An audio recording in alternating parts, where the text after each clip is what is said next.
الله إليكم شيخنا. وكن موقنا أنا وكل مكلف أمرنا بقفو الحق والأخذ بالحذر. نعم.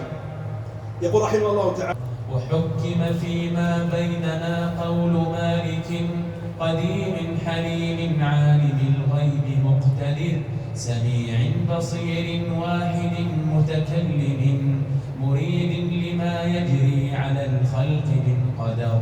يقول رحمه الله تعالى: وقول رسول قد تحقق صدقه بما جاءه من معجز قاهر ظهر. هذا إتمام لقوله: وحكم فيما بين لنا ردوا إلى الله أمركم إذا ما تنازعتم لتنجوا من الغرر أو اتبعوا ما سن فيه محمد فطاعته ترضي الذي أنزل الزبر. هذا الكلام يعني خلف الوحي المبين بعقله فذاك امرؤ قد خاب حقا وقد خسر.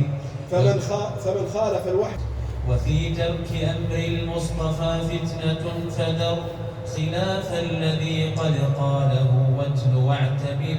جيد. كلام مثل فيه الصحابة حجة وتلك سبيل المؤمنين لمن سبر وما لم يكن في عصرهم متعارفا وجاء به من بعدهم رد بل زجر.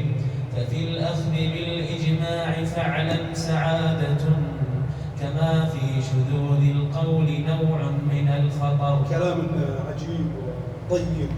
معترض اترك اعتماد مقاله يفارق قول التابعين ومن غبر. طيب.